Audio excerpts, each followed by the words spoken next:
What's up, beautiful Nigeria family? Welcome back to my channel. Welcome back to my channel.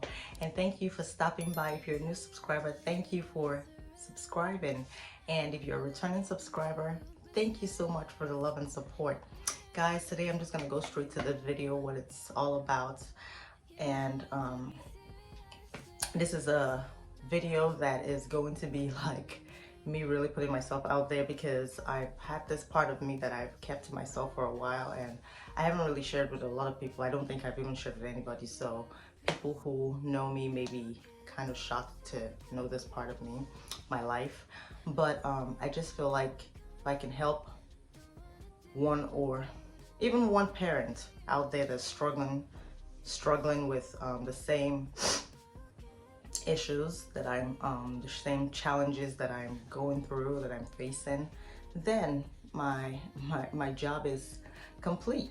So first, let me start by saying that this video is gonna be like in 3 parts. And so part 1 will be this video right now, and it's just gonna be about my pregnancy journey. And then I'm just gonna talk about like things that were or were not during the pregnancy and all of that. And then the second part is going to be challenges that I've had with my child and the diagnosis that he was given. And then the third part is just gonna cover like where we are now with everything. So I'm just gonna jump right into the video, because I may be rambling and I don't really know what I'm saying, but hopefully it makes sense and is able to help somebody. But so we got pregnant in 2014, and I remember like I was so happy, like, you know, like mothers, like I was just like, oh my gosh, my first child. And I had all of these dreams, like, you know how you have all these dreams now, it's like your first time parent and you have all these things that you want to do, and you're like, oh my gosh, I'm gonna be like the best parent ever, I'm gonna be like such a good mom, I'm gonna do this, I'm gonna do that, my kids are gonna be this way and that way. You know, you dream and you have all those plans and everything. So anyway, we just moved to New York at the time, and we didn't really know a lot of places and whatnot. And so, but my husband and I just kind of like, you know, found a place or whatever for my prenatal, like a small clinic or something. I didn't really pay attention to what the clinic was or was not, but I'm just like, okay, it's a place for women and stuff like that, and you know, it's a clinic for women. So I started my prenatal there, and I had this doctor. I don't know, like I didn't really think too much about the doctor. I just noticed like she was never really enthusiastic about anything. She would always just every time that I was in a room, then she'll come from another room and she'll just kind of sit on this, you know, those swivel chairs or whatever, and just scoot on over into my room and stuff like that. So I don't even remember ever seeing her walk. But I mean, she walked, yeah, okay, but I can't really, she was always sitting on the chair and just scooting into the room.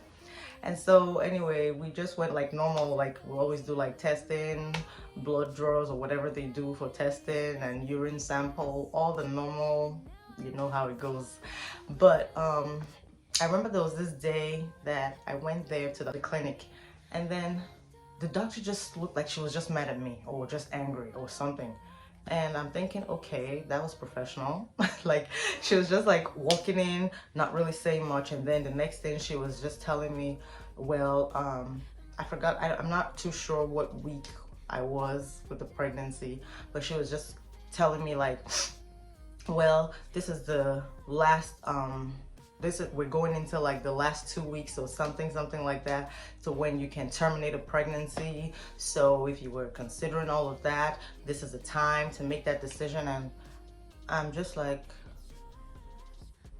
I'm confused why she's telling me all of that. But then I didn't think too much of it, because I'm thinking like, okay, I've never been pregnant before, maybe that's protocol, maybe that's what they do, that's what is just standard, right? So I didn't really say too much to it.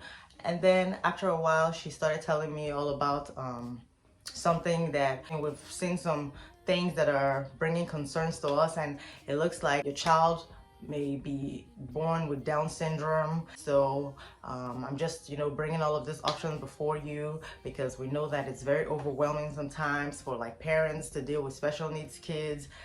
She was just going on and on. And I'm thinking like, how did we get here? Like, I just came for my regular prenatal checkup, right? And then she was like, yeah. And so, but then another option is if you want to do this thing called amniocentesis, we can do all of that for you so you can find out if your child is going to have Down syndrome or not. She didn't even tell me like what that testing was, but I remember the name, and she left me. So I went home that night, and I remember like the entire night I was searching on Google looking for what that meant, like what was, because I felt like normally like when they tell you stuff like that, they're supposed to give you like those little pamphlets or whatever so you could go read up what they're telling you and stuff, but she didn't even do anything. She just threw it out there and kind of just walked away. And so when I started reading and researching what that was, then I saw like this was going to be like something that they had to kind of poke you with, like through your womb, like a long needle that goes through the womb, and then they try to get like blood sample from your fetus or whatever, your baby. I'm like, baby that's still forming and all of that, like that baby's still so tiny, and you're gonna take blood out of that baby just to go do a sample or a test or whatever. And then when I started reading about it, they said like, you know, it's not advisable, like it's kind of risky and things like that. So that already put me up, because I wasn't even planning to do it anyway. When I heard the needle and all that, I already told myself that I wasn't going to do that. But so when I went there, like I don't know if it was the following week or whatever, the week that I saw her again, and she was like, yeah, so I don't know what your plans are, what did you come up with? And then I just told her, well, I'll pass on that one. My husband and I decided that we're not doing that testing. And then she was like, may I ask why? Like she was already like catching an attitude with me for no reason. And then I'm like, well, for many reasons, like, you know, it's all that I've seen or heard about this stuff. It's quite risky, so I don't want to put myself or my baby through that. And then she just flared up again. Like I felt like she was out for me that time, like very unprofessional. And she started telling me things like, well, I've heard this a lot, I don't know who informs you guys about this stuff, but there's no, the risk is very little, da da da da da. And then when she was ranting, I just let her talk like the whole time, because I'm thinking like I still had so many questions in my head. And then she said, well, I'm just saying it's not that risky, you could do this, but the whole time she was talking, I'm like, what is your gain in this? Like there has to be something, because you can't just be pushing for this testing without something. So I told her, I said, well, I'm still positive that I don't want to do that testing. And then she was like, okay, well, I'm just gonna put it out there. There's a very big chance that if you have your baby and whatnot, your baby is gonna be stillborn. So now we went from Down syndrome to stillborn. And well, all of these complications are gonna come with this child. Even if the child is not stillborn, there's gonna be so many complications, so many things. I'm like, this lady just looked like she had something where she was just watching and seeing everything that was happening. I hadn't even done that many testing with her and everything. So I'm like, where is this coming from? But she seemed like very short with me for whatever reason. And I feel like those were already like red flags, but I think because I was so new to all of these things, like it was so overwhelming. I didn't even know where to start. I didn't know if what she was saying made sense, if I was the one tripping or whatever it was. So I was just like going with it, but I wasn't okay. And then after that day, she was just like, well, you know, this is it and blah, blah, blah. And I went home. And then I remember like I did a lot, like it was just on my phone, researching this, researching that, like trying to figure out like where is this even coming from. Like the pregnancy seemed normal. I haven't complained of anything. I've not gone through any type of stuff. I only come here because it's routine checkup, right? So I don't know where all of this is coming from. So anyway, I just let that go until I saw her again, like maybe 2 weeks later. And then that day I saw her, she had all these papers and everything that she just brought and dumped like right in front of me. And then she started telling me, well, at this point, you know, we consider everything, we've put everything together, and we kind of see like this is a high-risk pregnancy that we cannot really continue with you and stuff like that. So we're transferring you to the main hospital. So this main hospital was a hospital that everyone gives birth, like that's where I was supposed to give birth. The clinic was just like for prenatal, but then when you actually want to give birth, you go to the hospital, right? So they were transferring me because I was high risk.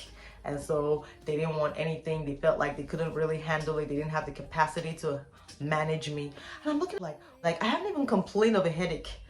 I haven't even had anything to complain about. So what is it that you are already feeling like this is high risk or this or that?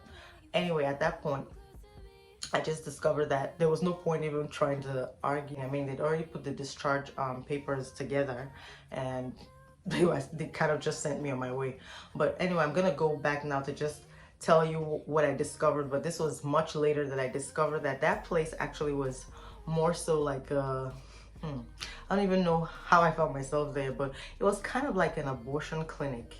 So they had like all of this pro-choice or this and that and all of that stuff. Like I feel like I should have known that, but I was so new to all of this. But when you walk into the clinic, you see people at the front where they have people who are either trying to convince you not to do it, or the ones who are convincing you to do it, or whatever it is, like terminate the pregnancy, don't, like you have all of this people out there. But all the time that they were trying to talk to me, I just felt like they were, you know how people just either they're asking for something or they want to overshare and give you all this pamphlet that you never really use for anything. So I didn't really pay them any mind, only for me to discover that maybe they were trying to stop me from going in there in the first place. So anyway, I remember that day, like when I was coming out of that clinic, like I felt so sad. And I think it was just because I was so overwhelmed. Like I'm thinking, okay, where am I gonna go from here? Like, what is the whole thing? Like, what's wrong with me? Like, basically, what's wrong with me? Like, and then I felt rejected, and I've only felt like rejected twice in my life, and that was the first one. And I'll talk about the second rejection, but it was still regarding this child that I felt like rejection. And I didn't really know how I felt about being rejected or whatever it is until this day. Like I felt so sad, like it was like they kind of just sent me away. So anyway, I finally ended up at the hospital, the main hospital, and they started all of the testing and everything. And to cut the long story short, they did not find anything. They did not consider me high risk. They could not really see what the doctor on the other side was talking about. And then they just said, just because, you know, they already had like the paperwork saying that maybe I was high risk and stuff, they had to just monitor me. So I had to keep going there like every week just to continue, like, you know, to monitor my progress and everything. But the entire time they just didn't find anything that they would consider me high risk for. The baby was doing fine, I was doing okay, everything was smooth. So I just feel like, well, sometimes, you know, God protects you from things that you don't even know. Like maybe there was something there that was really going to happen at that place, and I was just not seeing it. And so somehow it came to the point where she was just upset and mad at me or whatever, and I didn't even know why, and she just sent me away, which was a good thing. So anyway guys, I see like this video is getting too long, so I'm gonna stop this video right here. Don't forget to look out for part 2.